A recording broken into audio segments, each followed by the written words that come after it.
So the WNBA draft was last week and the season is starting soon. And people know about that because of pretty much one player.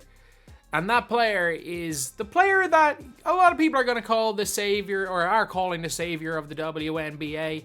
And I'm not going to lie, yeah, they're probably right, and it's Caitlin Clark.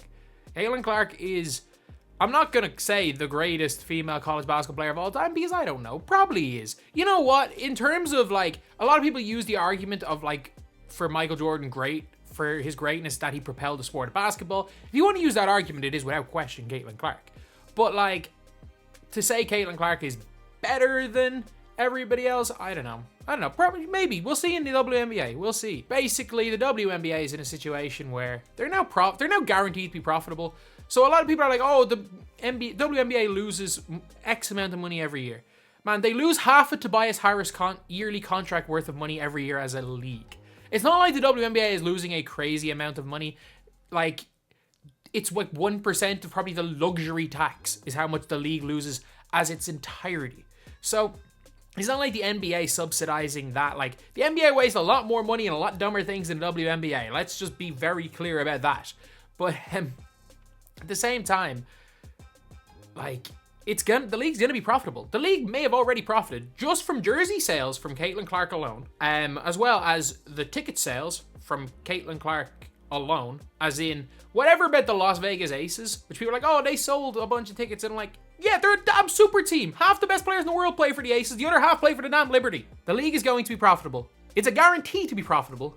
A lot of it caused by one player. People should be really happy, but they're not. Fake WNBA fans and WNBA players aren't necessarily happy about that. And the fake WNBA fans are the people that I'm convinced pretend to be WNBA fans so that they have a reason to complain on social media and play a victim. Probably don't know who Cheryl Swoops. If you mention the name Lisa Leslie, probably don't know who that is. They might know Brittany Griner only because she was trapped in Russia. Like, that's the type of thing, the type of fans we're talking about. They're pissed. They are real pissed.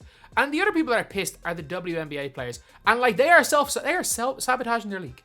And I'm not joking, they're sabotaging their league. Diana Taurasi, Breanna Stewart, are the likes of those are sabotaging their league. And a lot of people are like, oh, they were so like pro UConn in that game. It's like, of course they are. Of course they are. Like, again, I'm a Leeds fan. I'm taking Archie Gray over Kobe Mainu. There's bias there. If they're a UConn fan, it's not crazy to think Paige Beckers, especially if your fan of the team, is better than Caitlin Clark. That's fine. People calling that hating is another level of ridiculous. These people are like, oh, they're hating on her great and saying Paige Beckers is better. And Paige Beckers is a good enough player that, you know what? If you want to argue Paige Beckers is a better basketball player than Caitlin Clark, I don't think she is, but an argument can be made there. But what they were saying was, talking about Caitlin Clark getting to the league, basically saying, Caitlin Clark won't be good. You need to calm down. Caitlin Clark won't be good. They're trying to reduce the hype for a player that's only going to help them. It makes no sense. And you might be saying it's like, oh, they shouldn't just bow down to Caitlin Clark. No, don't bow down to Caitlin Clark. If you think you're better than Caitlin Clark, for example, Aja Wilson is better than Caitlin Clark. I know she's not out there talking. She's complained about the signature shoe, but Aja Wilson has proven with the Cosmic Unity that she can't sell shoes. So, whatever. That's whatever. But when it comes to Diana Taurasi, her own team is pushing Diana Taurasi versus Caitlin Clark. Instead of her being like, oh, it's easy what she's doing, she's not going to be able to do it in the league. Instead of Diana Taurasi saying that, had she come out and literally said something along the lines of, I don't know, she's one of the most dominant college basketball players I've ever seen, but it's a completely different league in the WNBA. She's not coming up against 18-year-olds. She's coming up against the likes of me. I can't wait to come up against her and show her what it's going to be like in the NBA, in WNBA.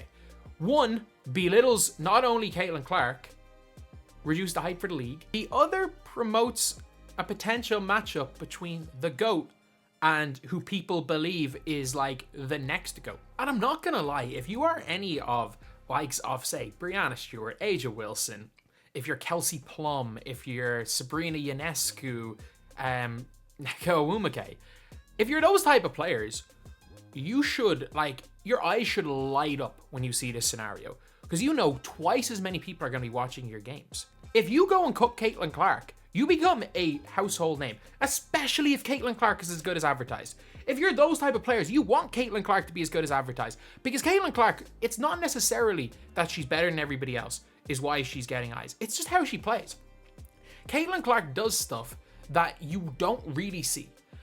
I'm going to compare this to, because everyone's being like, oh, but it's at the NBA level. If Jimmer was able to translate what he did into the NBA, Jimmer wouldn't have had to have been an multiple-time All-NBA Steph Curry level player. He still would have been one of the biggest draws in the entire sport if he was able to translate that. So even if she isn't as good in the WNBA, if she's able to translate how she plays into the WNBA, it's going to be unbelievable for the league. And it's going to be unbelievable for the people that are better than her. Like, A'ja Wilson's better than Caitlin Clark. I'm sorry, A'ja Wilson's better than Caitlin Clark. There's no ifs, ands, or buts about it. But rather than complain, why not just try to take the spotlight that is being brought to the sport by one person and prove that you're better, whether you're better as a team. Obviously, the Aces are 100 times better than the Fever, as good as Aliyah Boston is. And I actually think Caitlin Clark could be equally as good in the WNBA because of how good Aliyah Boston is. I can't see a scenario where Clark comes into the league better than the likes of Kelsey Plum immediately, better than A'ja Wilson immediately. And obviously, the Aces are going to demolish them. Our super teams in the WNBA. Like, she's not going to come into the Fever and instantly win them a championship. Like, heck, Aliyah Boston was unbelievable as a rookie, one of the best rookies ever, and they got the #1 pick again. So that's just not going to happen. And what these players either don't realize or are actively choosing to not realize is that even though they might be better than a certain player, heck, they're a player, like, if you look, Embiid wears Skechers, Jokic didn't have a signature shoe till he signed with 361 Degrees, a company whose, like, biggest player before that was Aaron Gordon. Nike didn't want to give those guys signature shoes. So, like, it's not a case when it comes to marketability, when it comes to what's promoted, what people want to watch, is not necessarily the best players, because entertainment is a huge factor in sports as well. And then a lot of people were saying that that was all the WNBA was missing. And one thing that Caitlin Clark brings is the entertainment. The skill level of WNBA players has never been in question. And anyone who has questioned it just watches low-light compilations, doesn't watch the actual sport. But what Caitlin Clark has done is brought the entertainment factor. And the fact is that more eyes on the sport is better for everyone. A high tide rises all boats. And if people are watching Caitlin Clark and you go and cook Caitlin Clark, you become a household name. Angel Reese's star power quadrupled just because she beat Caitlin Clark last year. And is Angel Reese on the level of Caitlin Clark? No, Angel Reese is a hell of a player. Don't know how she's going to translate. She's a 6'3" non-shooter. Had Caitlin Clark lost to South Carolina in the semi-final, and they went out with Cardoso and Aliyah Boston and destroyed LSU in the final, we wouldn't be talking about Angel Reese like we're talking about Angel Reese right now. She's going to be a draw in the WNBA. And that's the thing. Rivalries create draws. Narratives create draws, especially in American-led sports where they promote the individual more than the collective. Narratives, rivalries are as important. The soap opera outside of the sport is as important for viewership as the actual sport itself.